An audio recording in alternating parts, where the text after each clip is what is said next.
नमस्ते, आप कैसे हो? भगवती पीजी कॉलेज की ऑनलाइन क्लासेस में आपका स्वागत है। आज हम लेक्चर 5 यानी कि जो चल रहा है आपके लेक्चर 5, इससे पहले जैसे पहला लेक्चर हमने जनरलाइजेशन यानी कि जो सिलेबस है उस सिलेबस के बारे में पढ़ा था, सामान्यकरण के बारे में। उसके बाद में दूसरा आता हमारे जो कोर डेटा है उसका जनरल कैरेक्टर आता है। तीसरे के अंतर्गत है जो हमने क्या नाम से क्लास साइक्लोस्टोमेटा के अंतर्गत पढ़ा था। और उसके बाद में पांचवा जो हमने क्या नाम से चौथा पेट्रामाइजोल का लार्वा वगैरह। और पांचवा जो आज हमारा लेक्चर है वो है general character and classification of species, यानी कि जो मछलियां होती है उन मछलियों का अपन को सामान्य लक्षण और सामान्य लक्षण के साथ साथ वर्गीकरण, और वर्गीकरण में भी हमें पढ़ना होता है सूटेबल एग्जाम्पल, यानी कि जो एग्जाम्पल आपको अच्छे लगे वहां तक इसका वर्गीकरण करना है। यानी कि आपकी जो सिलेबस है उस सिलेबस के अंतर्गत जो स्पीशीज है वो फर्स्ट और आपके स्पीशीज सेकंड यानी कि ऐसे करके दे रखा है। फर्स्ट के अंतर्गत अपन को क्या करना है, जनरल कैरेक्टर क्लासिफिकेशन है। और सेकंड के अंतर्गत इसमें फिर सेकंड के अंतर्गत हमें कुछ मछलियां हैं जैसे लेग्यूलोइटा है, स्पियोडोन है, उसकी जनरल मोर्फोलॉजी है। और साथ ही इसमें फिश कल्चर है, उसको हमको सेकंड के अंतर्गत पढ़ना है। तो इस प्रकार से हमारा जो फर्स्ट यूनिट है इसके अंतर्गत सबसे पहले कोर डेटा का जनरल कैरेक्टर, सेकंड है जो हमने साइक्लोस्टोमेटा पढ़ा, और थर्ड ये है, तब जाके हमारी ये यूनिट है जो कंप्लीट होती है। तो अब हम यहाँ स्टार्ट करते हैं सामान्य लक्षण किसके, मछलियों के, general character of species, general character of species. तो सबसे पहले जनरल कैरेक्टरों के अंतर्गत मैं बात कर लेता हूं कि इनके आवास एवं स्वभाव से स्टार्ट कर देता हूं कि मछलियां जो होती है वो समुद्रवासी एवं स्वच्छ जलवासी होती है। समुद्रवासी व स्वच्छ जलवासी, इसका मतलब क्या है, ये fresh water and marine water के अंतर्गत पाई जाती है। यानी कि ये एक तो ये भी हो सकता है स्वच्छ जल यानी कि fresh water and marine water. दूसरा अपन कह सकते हैं कि ये लवणीय व अलवणीय दोनों प्रकार के जलों के अंतर्गत पाई जाती है, वाटर के अंतर्गत पाई जाती है। नेक्स्ट हम कैरेक्टर की बात करते हैं। जो फिशीज होती है उसकी जो बॉडी होती है वो बॉडी 4 सेगमेंट यानी 4 खंडों के अंतर्गत बटी हुई होती है। पहला जो सेगमेंट इसमें है, दूसरा नेक, तीसरा इसमें ट्रंक और फोर्थ होता है इसमें टैंक। यानी कि जो मछली है उसका शरीर 4 खंडों में डिवाइड रहता है, सिर में, गर्दन में, धड़ में और पुच्छ।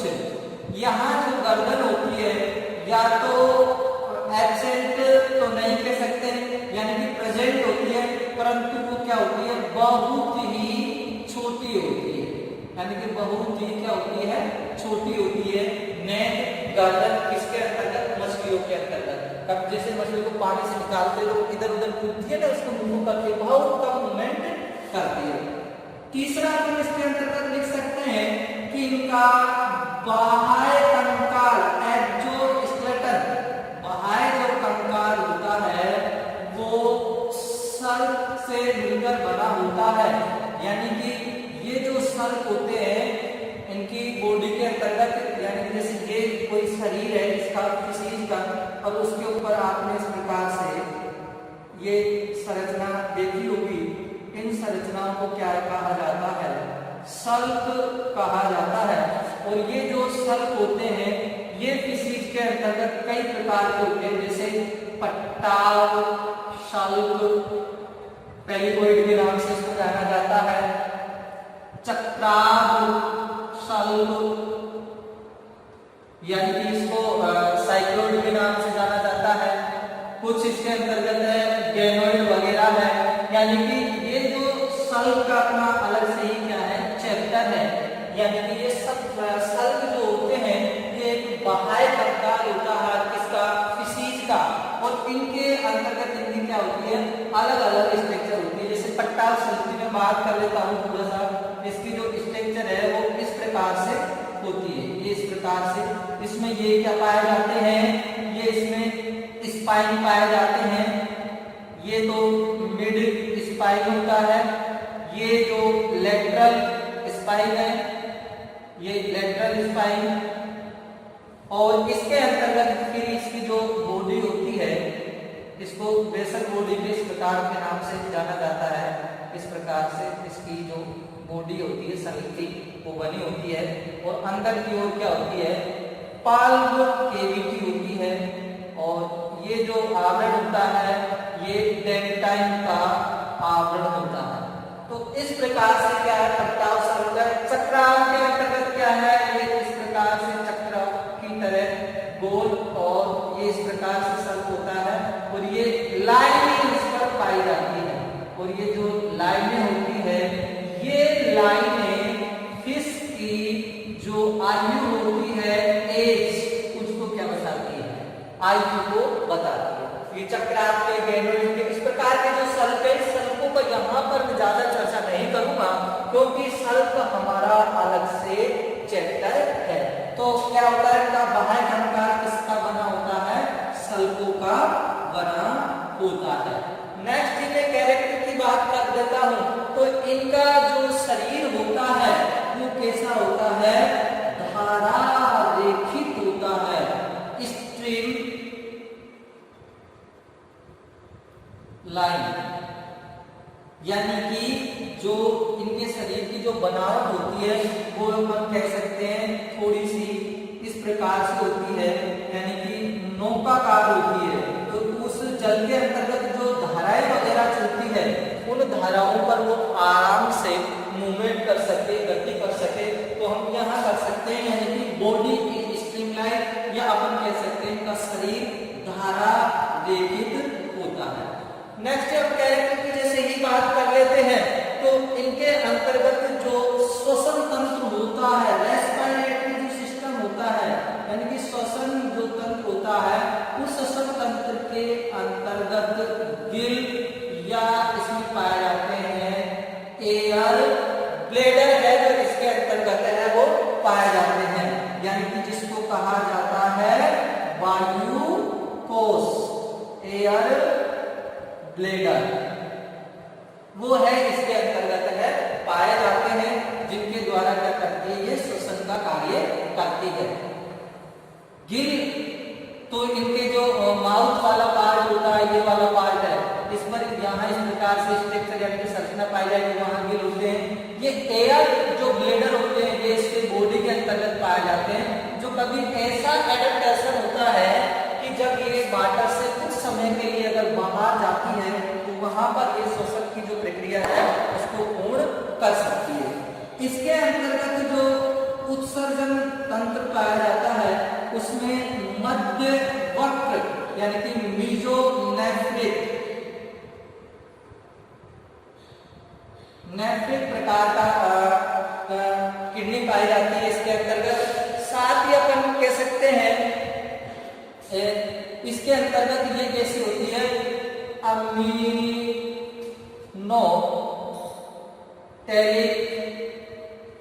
और यूरिक टेरिक। ये अपन को अच्छे से पता है कि अधिकतर जो जलीय प्राणी होती है वो अमोनिया का निष्कासन करते हैं, कुछ मात्रा में यूरिक एसिड का भी करते हैं, तो ये यूरिक टेरिक भी होते हैं। तो 6 कैरेक्टर हो गए।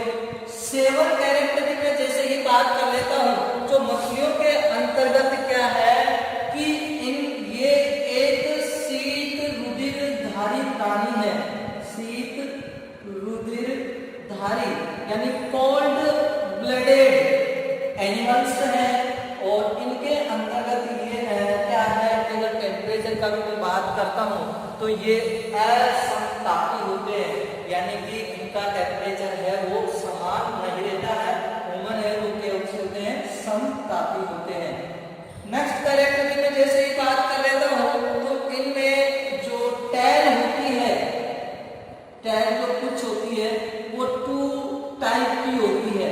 एक तो होती है इसके अंतर्गत होमो यानी कि होमो सर्कल, और एक होती है हेटेरो सर्कल जिसको समपाली, और एक बोला जाता है इसको विषमपाली, यानी कि होमो सर्कल और हेटेरो सर्कल। अब देखो तो कैसे समझेंगे टेल को, यानी कि आपने देखा होगा जो फिशिस के पीछे जो टेल पाई जाती है, ये टेल की जो बनावट होती है एक तो इस प्रकार से होती है, एक इस प्रकार से स्ट्रक्चर आपको देखने को मिलेगी। इसको तो बोलते हैं अपन होमो सर्कल। एक आपको इस प्रकार से देखने को स्ट्रक्चर मिलेगी, एक आपको इस प्रकार से देखने को मिलेगी। तो ये जो टेल होती है इसको बोला जाता है हेटेरो सर्कल के नाम से, यानी कि समपाली और विषमपाली प्रकार के इनके अंतर्गत उच्च पाई जाती है। 8 कैरेक्टर की मैं बात कर लेता हूं तो 9 कैरेक्टर की, तो 9 कैरेक्टर के अंतर्गत आता है इनके अंतर्गत जो यकृत निवाहिका तंत्र, यकृत निवाहिका तंत्र, इसको बोला जाता है hepatic portal system. Hepatic portal system है वो इनके अंतर्गत प्रेजेंट रहता है, और ये मैंने हिपेटिक पोर्टल सिस्टम के बारे में डेफिनेशन है आपको कोर डेटा का जो मेन कैरेक्टर बताया था तो उसके अंतर्गत भी मैंने बताया था कि एलिमेंट्री कैनाल से रुधिर को ले जाने वाली जो बेड होती है यानी कि शिरा होती है, वो रुधिर को हार्ट में ले जाकर इसके अंतर्गत लिवर के अंतर्गत अगर लाती है तो इस प्रकार का जो तंत्र बनता है, वो सिस्टम बनता है, वो हिपेटिक पोर्टल सिस्टम के नाम से जाना जाता है। साथ ही इसके अंतर्गत अपने और कैरेक्टर की वजह से ही बात करता हूँ तो जो फिशिस का कैरेक्टर होता है उसके अंतर्गत फर्टिलाइजेशन यानी कि जो निषेचन होता है वो दोनों ही टाइप का होता है। जब हम बात कर लेते हैं निषेचन, फर्टिलाइजेशन, निषेचन होता है वो इंटरनल एवं एक्सटर्नल, बाह्य व आंतरिक प्रकार का निषेचन है जो इनके अंतर्गत पाया जाता है। अधिकतर कोई जो फिश होती है उनमें कोई ऐसी जिसे उसके अंतर्गत इंटरनल पाया जाता है, अधिकतर है जो बाह्य निषेचन है इनके अंतर्गत देखने को मिलता है। और इनके अंतर्गत जो मादा होती है वो मादा ओबी पेरस व ओबो बीबी पेरस, यानी कि इसको तो बोलते हैं अंड प्रजनक, इसको बोला जाता है अंडाजारा युज, यानी कि जो अपने कुछ मादाएं होती है वो अंडे भी देती है और कुछ जो मादाएं होती है अंडा जरायु। इसका मतलब क्या है, जो ओवू इसका जो अंडा होता है, एग होता है, उसके अंतर्गत जो योग होता है, उस योग की जो मात्रा होती है वो कैसी होती है, अधिक होती है। उस अंडे को हम ओवियो बीबीपेरस के नाम से जाना जाता है, अंडा जरायु के नाम से जाना जाता है। अगला मैं कैरेक्टर की मैं बात कर लेता हूँ फिशिस के अंतर्गत। अगला है कैरेक्टर कि इनमें एंडोस्केलेटन यानी कि जो अंतःकंकाल होता है वो अंतःकंकाल अस्थियों का और उपास्थियों का मिलकर बना होता है, यानी कि ये bony fish and cartilage fish यानी कि बोन्स एंड कार्टिलेज उपास्थियों से मिलकर इनका अंतःकंकाल यानी कि एंडोस्केलेटन है उसका निर्माण होता है। साथ ही इसमें जो परिवर्तन होता है डेवलपमेंट, वो परिवर्तन प्रत्यक्ष व अप्रत्यक्ष यानी कि डायरेक्ट एंड इनडायरेक्ट इनडायरेक्ट प्रकार का होता है। इस प्रकार का परिवर्धन भी किसके अंतर्गत पाया जाता है? फिशीज के अंतर्गत है, देखने को मिलता है। साथ ही इसके अंतर्गत जो उपांग भी इसके अंतर्गत पाए जाते हैं। जो उपांग होते हैं वो उपांग अपेंडेज वो होते हैं, इनके अंतर्गत पंख यानी कि फिन होते हैं, और ये जो फिन होते हैं इनके अंतर्गत लेटरल भी होते हैं, डोर्सल भी होते हैं और कडल भी होते हैं। और साथ ही कैसे होते हैं? पेयार्ड होते हैं, यानी कि युग्मित उपांग है इनके अंतर्गत पाए जाते हैं। क्योंकि पार्श्व पंख भी पाए जाते हैं, पृष्ठ पंख भी पाए जाते हैं, और कडल यानी कि कुछ फिन होते हैं वो भी पाए जाते हैं। और वो कैसे होते हैं?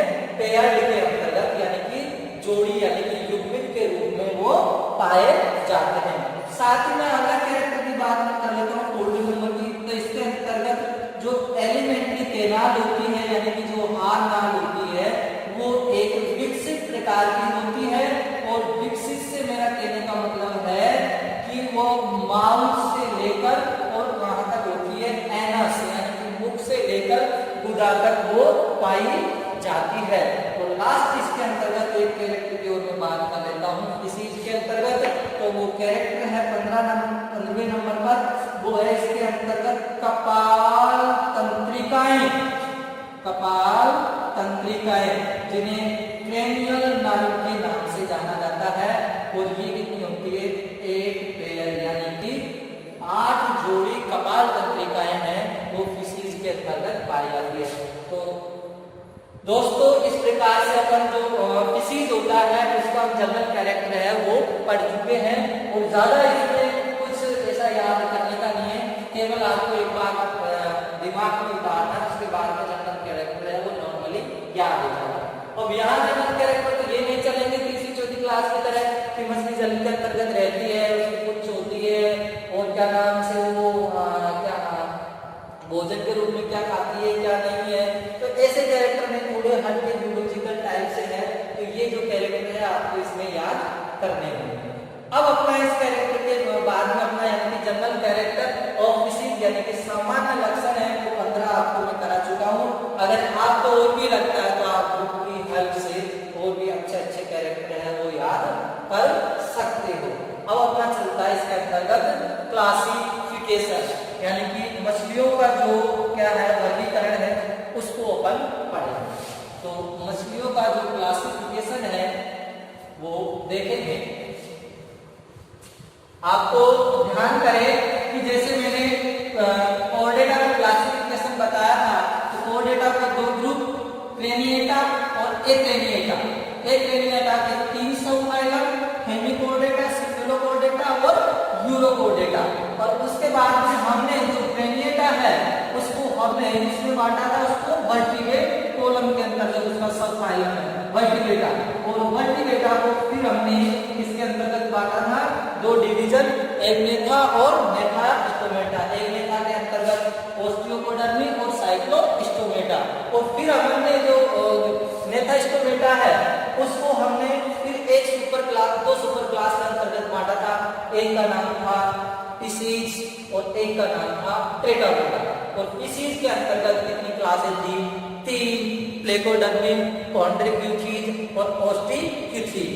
तो अब उस क्लासिफिकेशन को हमको याद करना है। तो यहाँ आप वर्गीकरण क्लासिफिकेशन किसका? फिशीज का। और सबसे पहले यहाँ आप डालेंगे फिशीज। और फिशीज क्या है? क्लास है, आप अच्छे तरीके से जानते हो, वर्ग है। और सुपर क्लास किसकी है? ये ट्रेटापोडा की, यानी कि चतुष्पाद की। अब इसके अंतर्गत सबसे पहले हमने इसको बांटा था, इसकी फर्स्ट जो क्लास है उसका नाम क्या है? प्लेकोडर्मी। इसके अंतर्गत हमने बांटा था। दूसरी मैंने आपको बताई थी, इसके अंतर्गत वो दूसरी क्लास का नाम है कॉन्ड्रिक्यूथीज।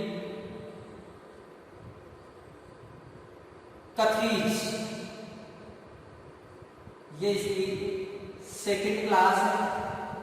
और थर्ड जो क्लास है इसकी वो थर्ड क्लास है ओस्टिकथीज।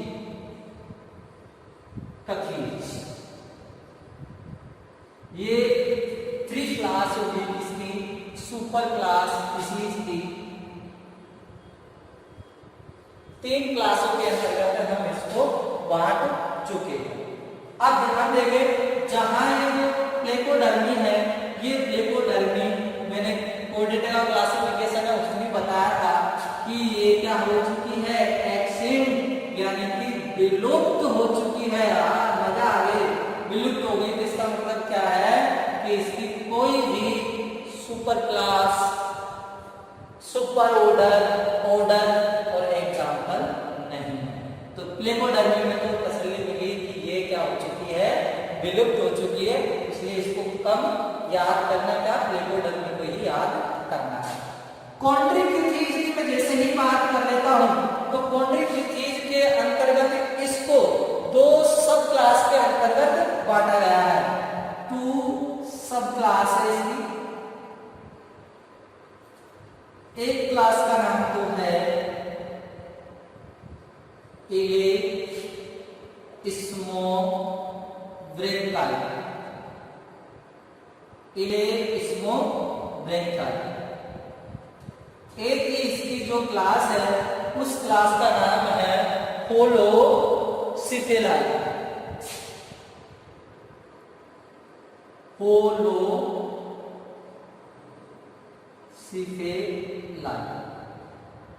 ये दो क्या है, इसकी सब क्लास है किसकी, कॉन्ड्रिक्यूथीज। अब उसके बाद में जो कॉन्ड्रिक्यूथीज है उसके अंतर्गत अपन देखते हैं सब क्लास, इसको देखते हैं। इसके 6 ऑर्डर हैं, 6 गणों के अंतर्गत बांटे गए हैं।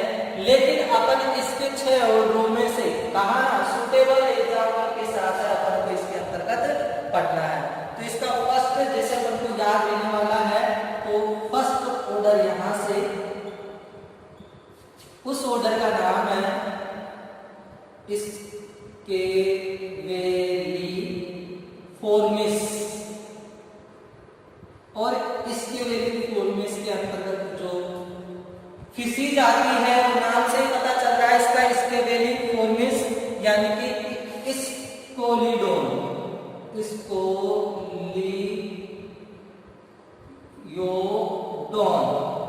स्क्लियोडोन जो कि अपने डाइसेक्शन के अंतर्गत भी है ये, और इसकी हमको जनरल मॉर्फोलॉजी वगैरह भी पढ़नी है।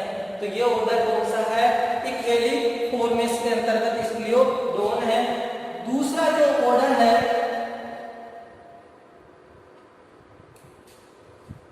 इस ऑर्डर के अंतर्गत है रोजीफॉर्मिस, और इस रोजीफॉर्मिस के अंतर्गत जो एग्जाम्पल है वो है आपके टोरपीडो, और एक है राइनोपेस। ये जो फिशीज अपन ने पढ़ी हुई है, कभी कभी आती भी है, तो इनके बारे में अपन को क्या पढ़ना है, एग्जाम्पल है वो याद करना होता है। तो इक्वेलिफॉर्मिस स्क्लियोडोन हो गई। और जो होलोसिफेलाई है, इस होलोसिफेलाई के अंतर्गत केवल एक ही ऑर्डर है, काइमेरिफॉर्मिस,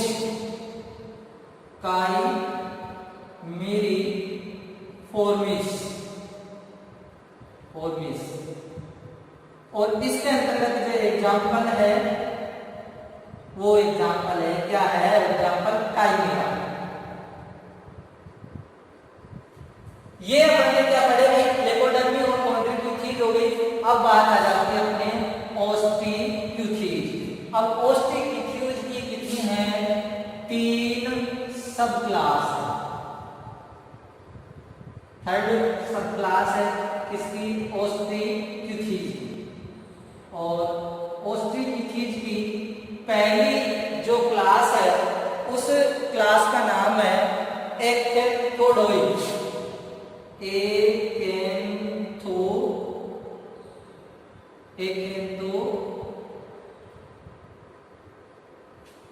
पहली जो क्लास का नाम है वो है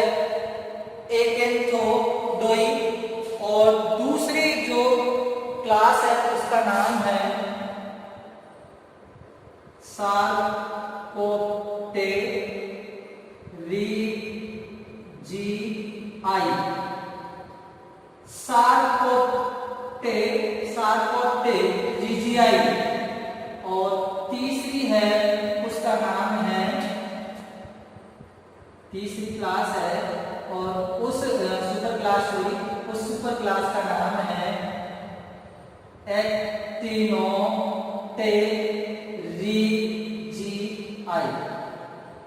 एक्टिनोप्टेरिजिआई। ये तीन क्लास है इसकी ऑस्टियोपिथीज की। और तीनों क्लास कौन कौन सी हो गई है, कौन कौन सी? एक्टिनोडोई, सार्कोप्टेरिजिआई और एक्टिनोप्टेरिजिआई। एक्टिनोप्टेरिजिआई। अब इनके अंतर्गत जो एक्टिनोडोई है ये तो क्या हो चुकी है, विलुप्त हो चुकी है। और सार्कोप्टेरिजिआई है, इसके अंतर्गत केवल 2 ऑर्डर है। और उस ऑर्डर के अंतर्गत अगर मैं बात करता हूं तो सबसे पहला जो ऑर्डर है वो है इसके अंतर्गत डिप्लोई। डिप्लोई। और इस डिप्लोई के अंतर्गत जो फिशीज है उसका नाम है लेपिडोसाइरल। ये जो मछली है तो एक ऑर्डर के ऊपर इसके अंतर्गत है, याद करना है। अब इसके अंतर्गत देखिए जो एक्टिनोप्टेरिजिआई है इसको 3 अधिवर्ग के अंतर्गत बांटा गया है। 3 सुपर ऑर्डर। और वो 3 सुपर ऑर्डर कौन से हैं तो वो ध्यान देंगे। फर्स्ट ऑर्डर है, उस फर्स्ट सुपर ऑर्डर का नाम है इसमें कॉन्ड्रोस्टियाई। कॉन्ड्रोस्टियाई।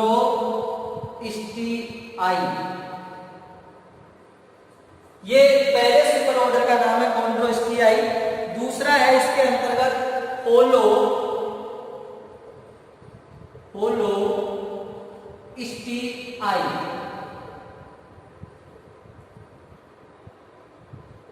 होलोस्टियाई है।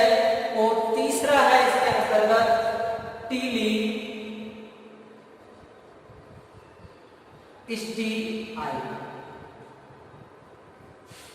अब इनके अंतर्गत तो 2 ऑर्डर है और इसके अंतर्गत 16 ऑर्डर। अब इन टीलीस्टियाई 16 ऑर्डर है। इन 16 ऑर्डर में से केवल अपन को जो ऑर्डर याद करने हैं वो अपनी सुविधा के हिसाब से वो 2 ही ऑर्डर याद करने हैं। और वो ऑर्डर कौन कौन से हैं ये यहां लिख देता हूं। फर्स्ट ऑर्डर है, उस फर्स्ट ऑर्डर का नाम है साइप्रिनिफॉर्मस। साइप्रिनिफॉर्मिस।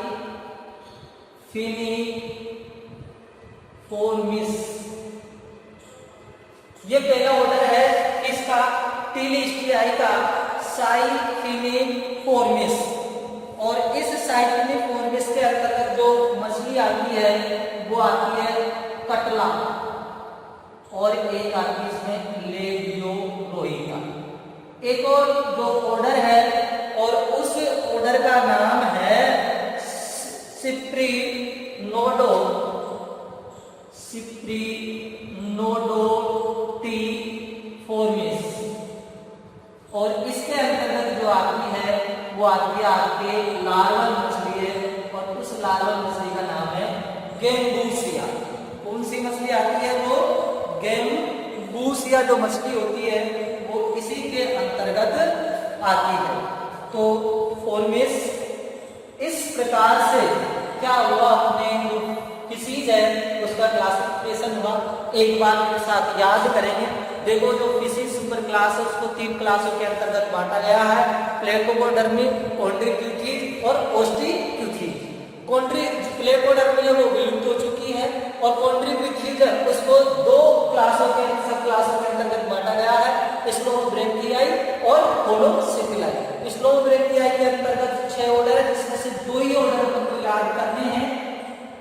स्टेलिफॉर्मिस यानी कि स्कियोडोन, और एक है रोजिफॉर्मिस जीमेंट टॉर्पिडो और राइनोवेरस है। और होलोसिकल आइए इसमें एक ही ऑर्डर हमको याद करना है, काइमेनोफॉर्मिस और काइमेना। इसके बाद में ओस्टियोपीटी जब उसकी 3 सब क्लास है, एक हेक्टोडोई, सार्कोप्टेरिजियाई और एक्टिनोप्टेरिजियाई है।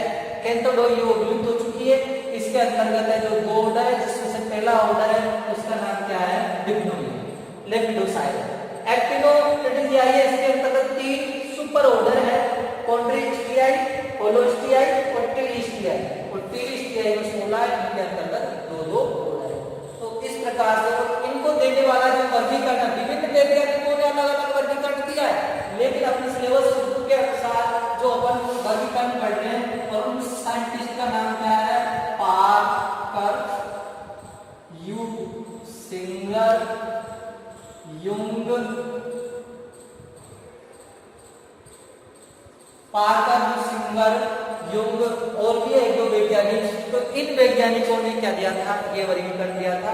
और इस प्रकार से हमारा ये लेक्चर जो 5 है वो क्या होता है भाई, कंप्लीट होता है, जिसके अंतर्गत हमने क्लासिफिकेशन एंड जनरल कैरेक्टर पढ़े थे। थैंक यू दोस्तों, आज की वीडियो में इतना ही। नेक्स्ट वीडियो के अंतर्गत हम पढ़ेंगे इनके डिसीज की मॉर्फोलॉजी या सल्फ वगैरह है, उसके बारे में पढ़ेंगे। Thank you.